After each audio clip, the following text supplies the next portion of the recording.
Greetings and greetings to all. Thank you for joining us again in this 5 minute spiritual quest. My name is Master Abdullah Ngom. And today in this 5 minute journey, we're going to talk about the language of the heavenly God that all creations came to be. So this is today's topic on this 5 minute spiritual journey. The language of the heavenly God that all creation came to be and can be understood by all. Now, we're going to start the journey with the allegorical narrative of the story of Adam and Eve in the Garden of Eden, where God told them not to eat from the tree of knowledge, and then they disregard, disobeyed, violate the only one instruction that they were meant to honor. This was one of the many allegorical stories that were weaponized against the human race and a great blasphemy to the heavens by the builders of the systems of this world through these invalid religious doctrines that many believe to be divine. But these doctrines belong to a system that is built by ungodly entities, not the divine. They build their systems with a formula of confusion. Thus, chaos will be inevitable. And that's why many, many stories of these systems need to be retold, especially the religious system. But let's go back to the Garden of Eden, where Adam and Eve took the grace of God for granted. Yes, they took the grace of God for granted because they had everything they possibly could need in plenty. But they still disobeyed the only one boundary that was set for them. You see the concept of the forbidden fruit. That was a guideline for instruction and boundary. Because Adam and Eve were set apart from the rest of the creatures.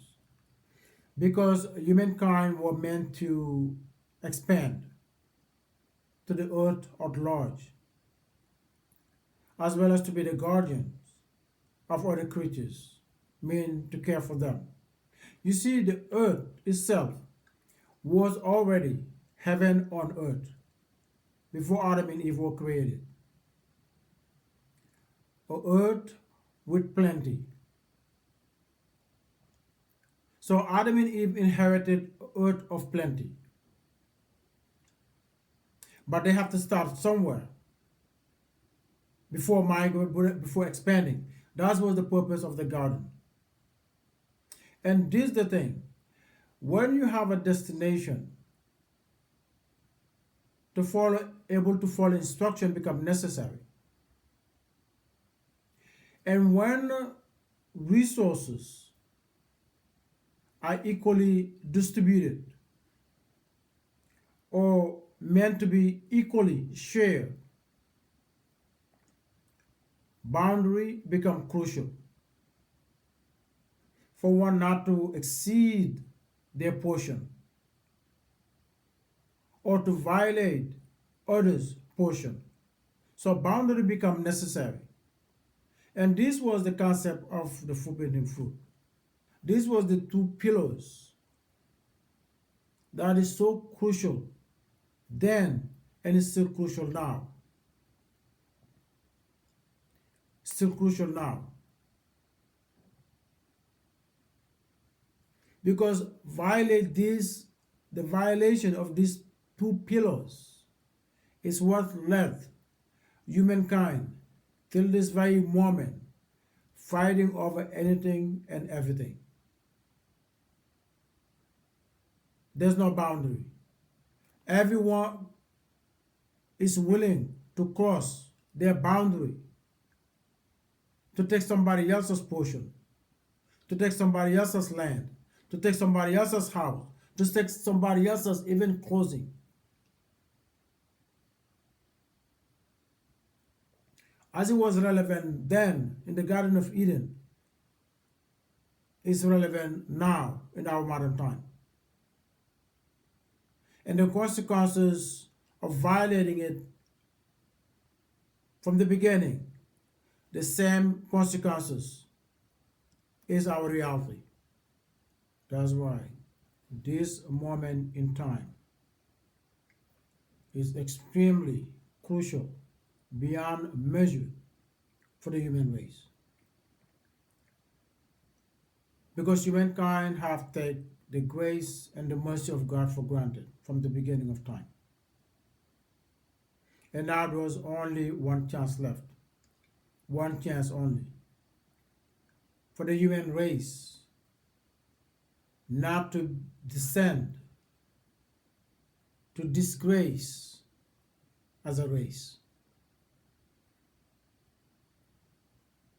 Humankind have abused, misused, take the grace of God for granted from the beginning of time till this modern time. That's what makes it this moment in time to be crucial beyond measure for the human race. For not to descend to disgrace as a race. One chance left. One chance, one revelation. And this revelation is the language of God that we call compassion.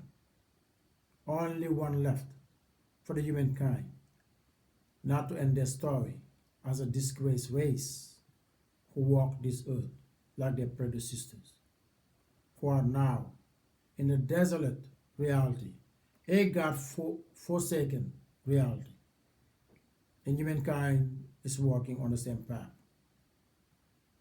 Walking on the same path. Being guided or influenced by the same entities,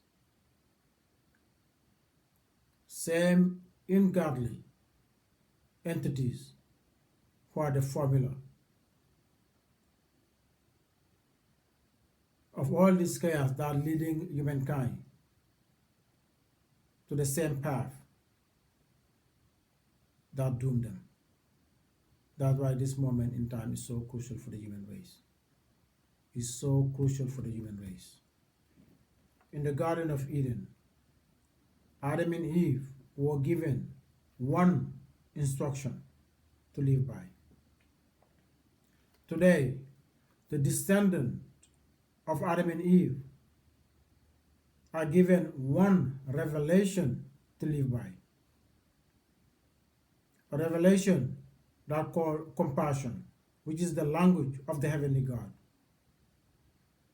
Compassion is the language of the heavenly God. Because through compassion, God creates. Through compassion, God tolerates.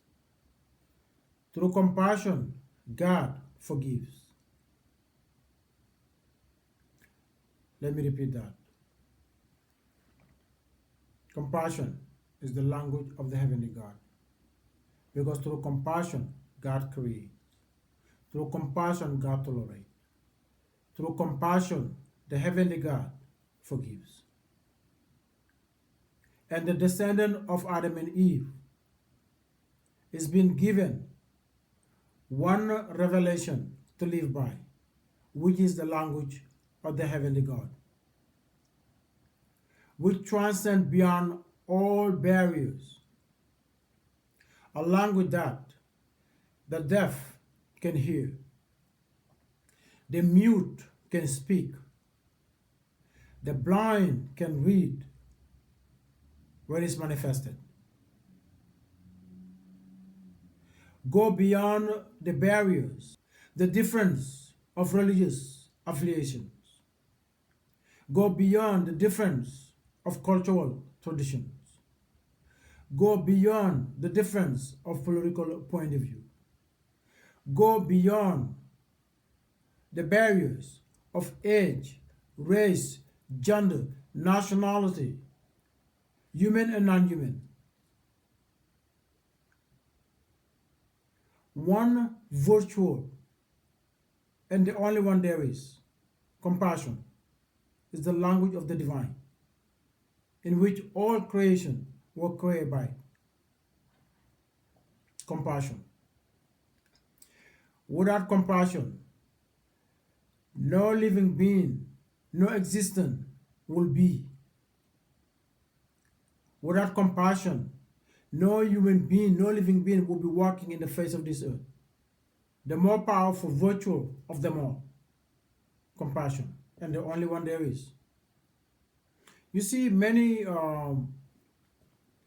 see love, or what we call love, as a virtue that deserves to be worshipped.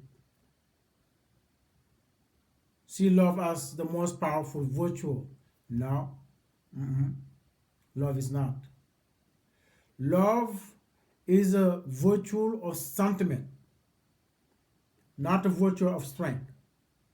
Love doesn't have strength. Love is a sentiment, not a strength. And bear with me in this one because it's important. Because love, many see love as the most powerful virtue of them all, and it's not. Love can bring people together, but does not have the strength to keep them together. Because love is a virtue of sentiment, not a strength. Two different things. Sentiment and the strength are not the same.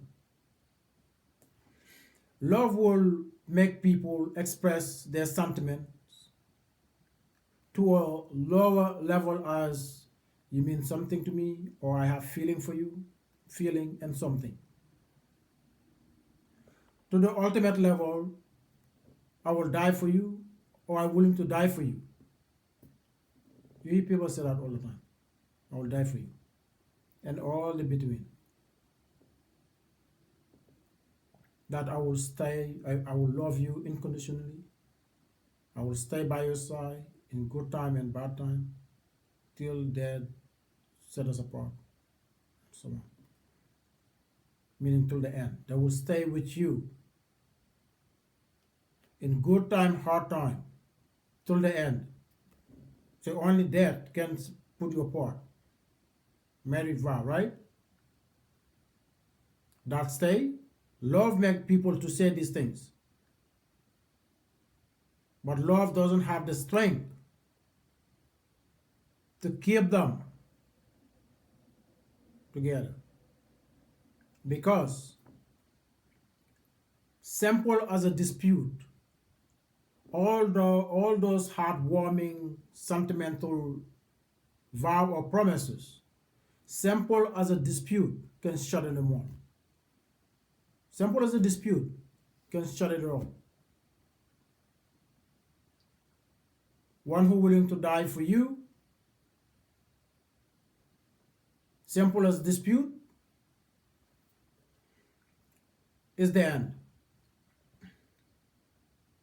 If love have the strength to keep people together, people will not be willing to die for each other, and before you know it, the same very people will be willing to kill each other for millions of reasons in the name of love. Even parents with children, parents with their children. Parents will set house rules for the children to follow.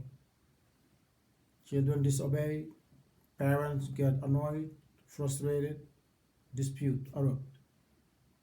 Where's love? Fleet. Till the chaos is over. Then love will crawl back in with his sentiment after the chaos is over. Only though when the chaos is over. Because if the chaos oscillate, let's say hate join the chaos. When hate join the chaos, Wherever hate, joys, or chaos, love usually will pack his bag, and flee or leave without goodbye sometimes. Love is a sentiment can bring people together, but can bring people in relation, but cannot hold together. If love could, people will be in relationship for lifetime. Because that's a vow. Any marriage vow, that's a vow of a marriage. If that was so, people will be divorcing, there will be no divorce.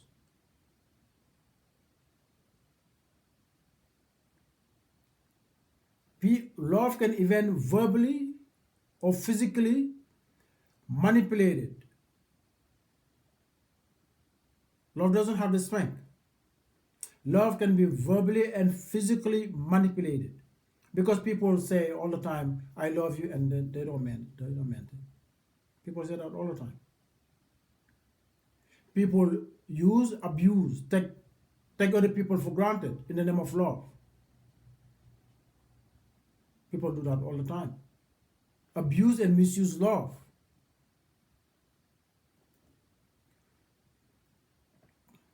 And this what set apart between love and compassion. Because love can be manipulated. Compassion, you can't. Love can be verbally manipulated. Compassion, you can't. Love can be weaponized to abuse or misuse. Love can be weaponized. People do that all the time. Do horrible things in the name of love. All the time. Love can be weaponized. Can be manipulated verbally and physically. Can be weaponized to take advantage of somebody else. And many other things in the name of love. Compassion, you can't. Compassion cannot be verbally manipulated, nor physically manipulated or abused. Compassion. And let me clarify. Let's say the sentence I love you, as you would say somebody, I love you. Now, take the love and replace it with compassion. As you would say, I love you. Take the love in that sentence and put love, compassion in place of love. And you read the sentence out loud. It will not work. It will not even make sense. As you would say, I love you. You take the love and put compassion in the place of love. You will not be able to read it. Or if you read it, it will not sound right. It will not make sense. You know why? Because compassion is the language of God. A universal law that no one can manipulate. Cannot be changed, cannot be manipulated, cannot be altered. The way you work for one is the way you work for all. It's the language of the heaven. The language of the earth, the language of the heaven, and the language of all timeline and dimension that every living creature can understand. Because it's the language of the divine. And everything was created because of this language. Compassion. Through compassion, God created everything.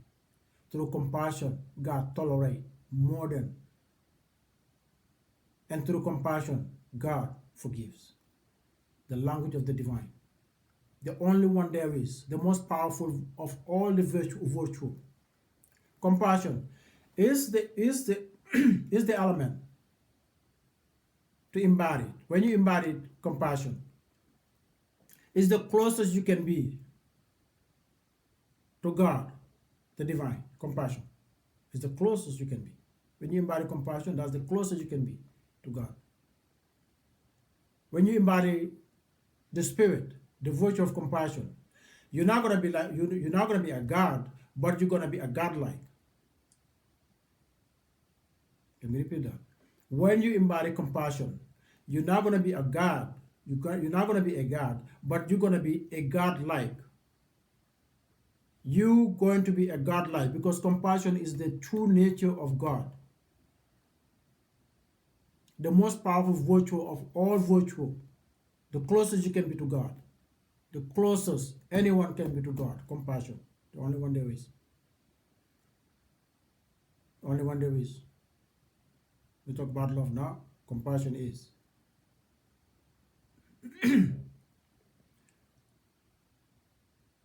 The mother carry a baby 9 months in the womb. That go through all the phases of pregnancy, the sickness, the whole 9 year, and all the adjustment that required. All that the mother will do for the sake of the baby and expect nothing in return from the baby. Nothing in return from the baby. That is not love. That is a compassion in its divine form. The mother will able to communicate, not verbally, with the baby. Now, the baby is taught the true nature of compassion before you even step into this world. Because without the compassion of the mother, none of us, no living being, will be walking in the face of this earth. Without the compassion of the mother, no one will be walking in this earth at this point in time, or any time for that matter. Because through compassion, God created everything. So compassion is not a language that should be unfamiliar to anybody. It's a language that all speaks. It's the language of the soul. It's the language of the soul. And let's elaborate what compassion truly is. Because many act the act of kindness and expect something in return. And they call it compassion. Now, that's a gimmick. Giving anything, acting kindness, expecting in return, anything in return, or any motive, personal motive, that is not compassion. That is a gimmick. Compassion cannot be manipulated. Compassion cannot be distorted, altered, or changed because God said it to be. And when God said anything as a universal or to be, no living being in any timeline will able to change it the way you function. And compassion is the language of the divine that no one can change it. It's the language of the divine. Now let's elaborate what compassion truly is. What is compassion? Compassion is the combination of three elements. Just like any other universal law, they all combine by three. The law of three, just as past, present, future. Compassion is the combination of three elements: respect, dignity, and kindness. These three elements are what compassion truly is. Now, number one, respect. When you have respect toward anyone, you will look highly of them. And when you look highly of anyone, you will not wish them harm or cause them harm. That's respect. Dignity. When you express dignity towards anyone, you will not wish them shame, and you will not want to see their shame, because their shame is your shame. Dignity. Kindness. Kindness is when you able to see yourself in the unfortunate situation of others, and the moral fiber of your soul urge you to do something about it, and not expecting nothing in return or any other motive. Because your soul can relate to the situation or the condition of others. That's what kindness is, when you act from the soul and expect nothing in return or any other motive but to genuinely help. It can be simple as a genuine word, genuine kind word from the soul. That's what kindness is. So the combination of these three: dignity, respect, dignity, and kindness. This is what compassion is. And this was the language of the Garden of Eden. All creatures respect one another, and for that, no creature was a threat to another. They all live in harmony and tranquility, respect. And dignity was the blanket, the holy blanket that covered their shame, for not to see their nakedness. Let me repeat that. Dignity was the holy blanket that covered their shame, for not to see their nakedness. Dignity. Of all the creatures in the land of this earth, only humankind feels shame for their nakedness, for breaking the rules or the boundary of the Garden of Eden that they were meant to honor. Dignity. Dignity is cover shame. One with dignity will not feel shame. You expect dignity toward anyone, you will not expose their shame or want to see them shame. Dignity. The third element of compassion: kindness. Kindness is a soul. It's a soul that is alive. A soul that can feel. That can feel the sorrows of others, the unfortunate situation of others. A soul that is alive. Only soul that is alive can be kind.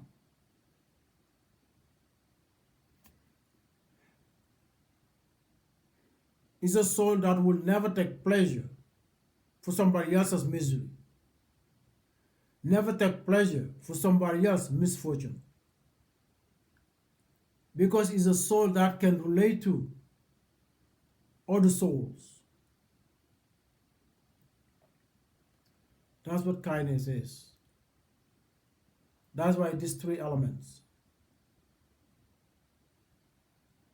respect, dignity, kindness, these are the three pillars together to be compassion. The true nature of God, the true nature of the heavenly God. The true nature of the heavenly God. God gave us respect. The mighty gave us respect with all our messed up. Cover our shame with all our in holy nature. God is still cover us with dignity. He's still providing everything He was providing to His creation from the beginning of time. It's still raining, the sun is still shining, and all that we need to survive, He's still doing everything as it was. That's the nature of God. Do expect nothing in return, but just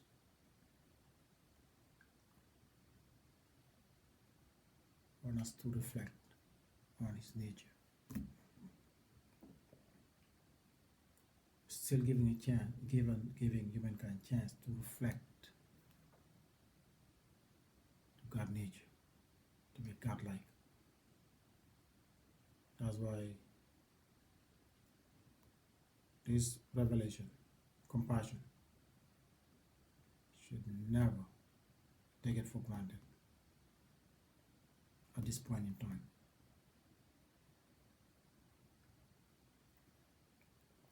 Adam and Eve took the grace and mercy of God for granted, but the descendant of Adam and Eve should never be the victim of that. And compassion is the revelation that can prevent for the human race to descend to disgrace as a race. One revelation that humankind cannot afford to take it for granted. Cannot afford to take it for granted. A revelation that a child, 5 years old child, can do it effortlessly. Effortlessly. Mean to care for others, respect others, show them dignity, and be kind to them. 3 elements. Even a child can do that.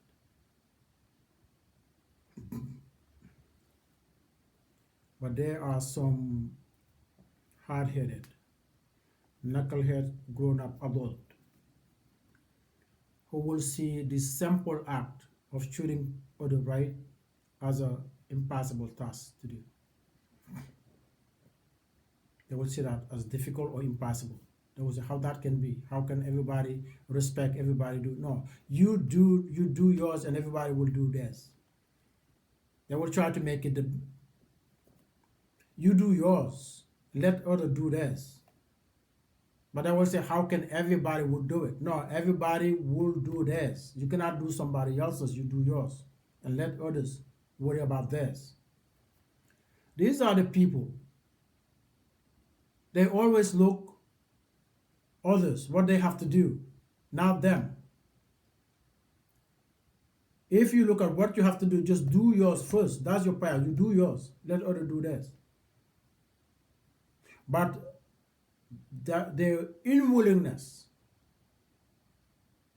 to do, that's why they look who's doing it and who can do it or who would not do it, and fail to do the simple thing that they're supposed to be doing. It would be a detrimental mistake at this point in time for any soul to take this revelation of compassion for granted, because a disgraced soul will be a doomed soul, a disgraced soul from the heavenly God, disgraced soul from the grace and mercy of the heavens. That is a doomed soul to the horrors of hell. When you embody compassion, you have fulfilled your purpose in life. To fulfill your purpose, because that is the purpose of every existence who walk in this soil of this earth. It was the purpose God created. To see God nature, in creatures. Creatures to reflect God nature, compassion. Compassion was the purpose of creation. Compassion is the purpose of every single soul who walking in the soil of this earth, to embody compassion. When you do, you have fulfilled your purpose in life. Only that, and only. If you don't, your life, your time in life will be or is in vain.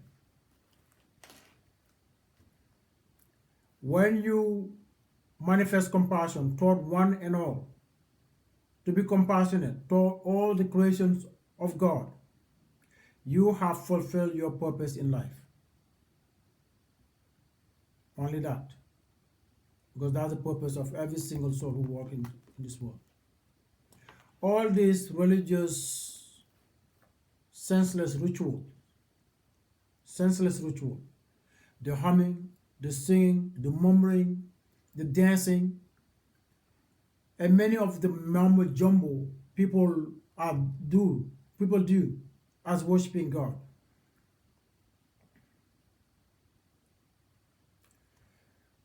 You can spend 24 hours a day, 7 days a week. Doesn't matter which kind of worship place you go to, or even in your altar in your house, or anywhere else for that matter. Does not matter what kind of ritual you do to worship God, all will be for nothing. It's all for nothing. They have no purpose. Zero, none. It's wasting time. Because that's not how what worshiping God is. That is entertainment, entertaining the spirit. Entertaining the spirit and worshiping God is not the same. Worshiping God is loving and taking care of what God created. That's what worshiping God is. God does not need to be given anything. God is the creator. Does not need to be bowed to or be given to anything. He is the creator of everything. That's what makes God to be God. One who has no need of any kind. Do not need to be bowed to or be given to anything. That's what God is. That's who God is. That what God is, that who God is. One who has no need of any kind. And can get anything desired when he chooses to. He's a creator. Why you can get anything you need why you wouldn't need anything from anyone? God forbid for one own good. Do not need anything from anyone. So all these ritual people do is, I'm not going to use harsh term because I would say it's demonic. Yeah, but that's what it is, because it's the formula of these demonic entities who come up with all this nonsense. All the systems, religious, culture, and government, you'll see euphoric rituals just for entertainment. You see that in all the system. Ritual that people get excited and enjoy, because that's the trap. That's the trap that keep people in these systems. Okay. The euphoria of these rituals.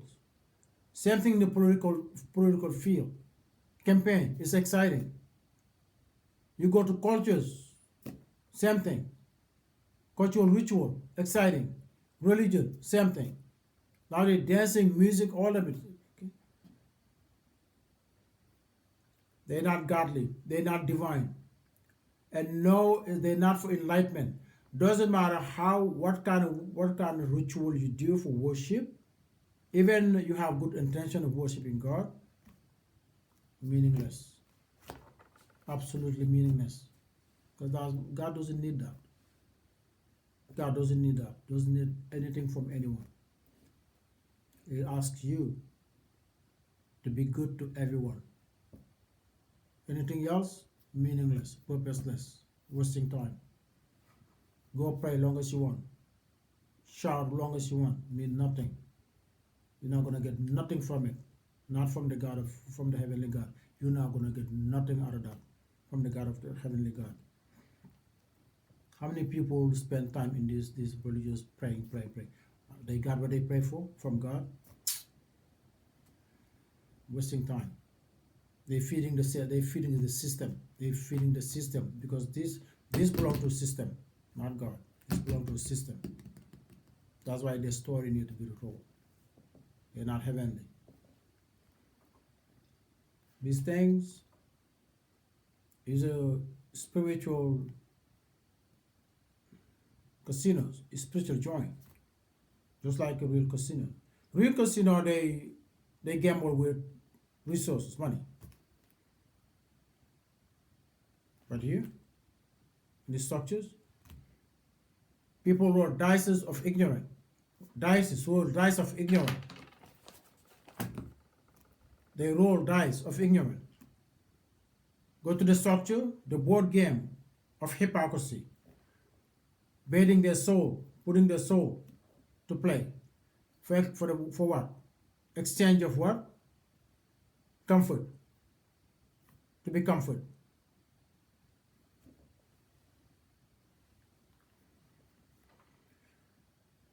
And who benefits? Those who run them. It's like a casino. Casino, you bet your money. Here, you bet your soul. Here, you bet your soul. That's what makes this thing dangerous. And it would be a detrimental mistake for anyone betting their soul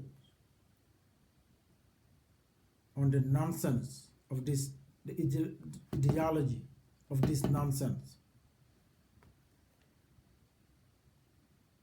and fail to do the simple things that even a child can do, meaning take care of oneself and care for others as you would want to be careful. Simple thing. But if that's too hard, following the nonsense of this invalid doctrine, you have bet your soul and you will lose. Because those who manufacture this, they're not godly. These entities, they're not godly. They're not godly. And they are the architect of all the system of this world. To trap the descendant, they deceive Adam and Eve in the Garden of Eden. Now trap the descendant of Adam and Eve within this system. They're not godly. They're not godly. See, you'll see within all this doctrine talking about salvation. And their narrative of what salvation is. Salvation is not a supernatural event. Salvation is not a supernatural event. Salvation is for humankind, the descendant of Adam and Eve, to be awakened from the trap, from the illusion of these deceptions, to realize who they truly are as a sovereign being. That's what salvation is, for humankind to be awakened. Thus, they will reclaim their inheritance of plenty. Because that's what the reality of the Garden of Eden. A world of plenty. This is a rightful inheritance for the human race. Only when they get their head right, the inheritance is there for them. God gave humankind the chance for repentance so they can learn the virtue of gratitude. Thus they will return back to their inheritance of plenty. Because inheritance of plenty will dismantle all these systems. A world where no one have need of any kind will dismantle these systems that are built to control. That's what this is all about. To keep humankind trapped, blind them from who they really are and how rich they really are. And keep fighting for anything and for everything. Fighting for anything and for everything. While their inheritance is more than they can use for this generation to the end of time, to the end of days. what God have for humankind is more than humankind can ever use till the end of days. That's where these demonic devil, low life creatures come to blind humankind from seeing who they truly are or what the treasure that is waiting for them. And they stole that treasure. What they do with it? To reinforce the system, to make sure humankind will never be awake or be free. That's what these things are. That's what makes them dangerous. That's what these things are. In the Garden of Eden, the beginning of humankind, the mistake of the Garden of Eden for humankind to take the grace and the mercy of God for granted, for failing to honor one instruction. One instruction. The descendant of Adam and Eve is given one revelation to live by: compassion. Compassion. This revelation, the human race must never take for granted. Never take for granted. You see, the end of any story is no more than the choice of the one who's writing the story. The ending of any story, good or bad, is no more than the choice than the one who's writing the story. And the end story of the human race in the land of this earth will determine by humankind. And the divine pen of history, the divine pen of history is at the hands of the human race.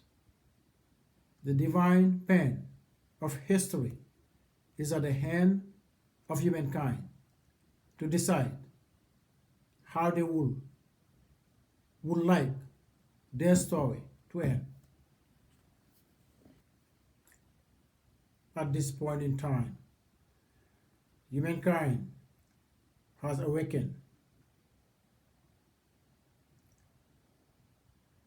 to able to redeem the human race, to make right from the past wrong,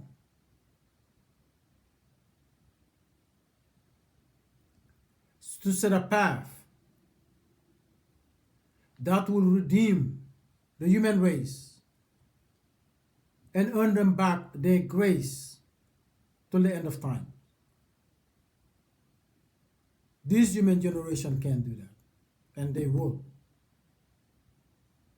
Because the spirit of compassion is here to guide the human race, to break the chain of illusions, for the human spirit to know who they truly are in their true nature, which is far different what this made them to believe, what this system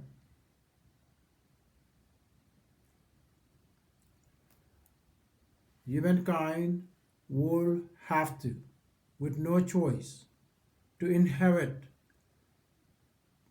back, to take back their inheritance. There's sovereignty.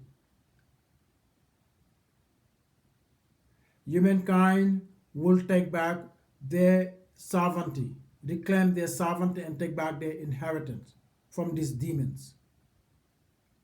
From these demons who built this system to trap the descendant of Adam and Eve.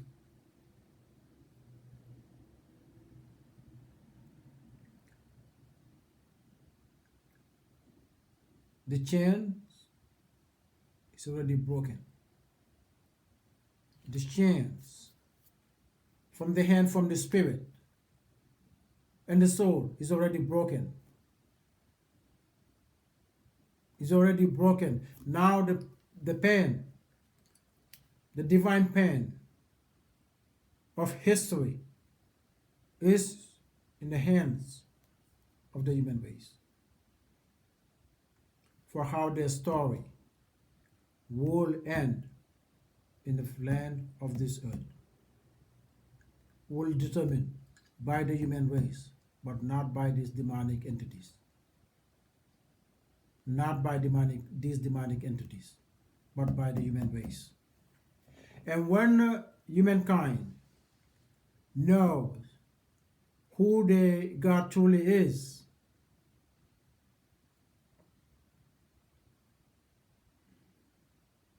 humankind will end their last chapter of the history in this book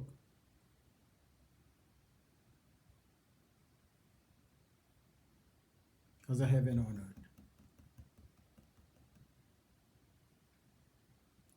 Creatures who reclaim their sovereignty from demonic invaders. Creatures who earn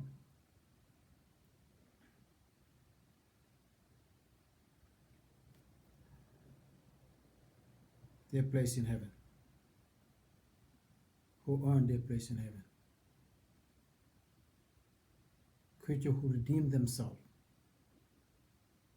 from disgrace to grace. From disgrace to grace. That's a good ending story.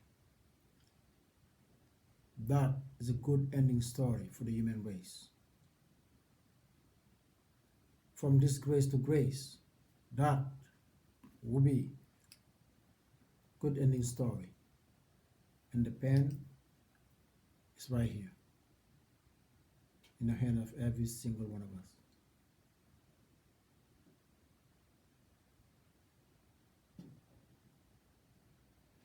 There are many times in my journey, long time ago, facing battles, challenges, adversities that seem to be inconquerable. And when doubt creeping in tried to put fear in my spirit, I used to speak to myself to reinforce my spirit, because this is a battle I cannot afford, and I'm alone on this. It's my mission, given that I cannot fail. And now my soul is troubled. I speak to my spirit to reinforce my spirit. My word, I got this. Yes, you got this. I got this. Just then, the universe responds. Because the universe responds to the sincerity of a genuine soul on a divine mission.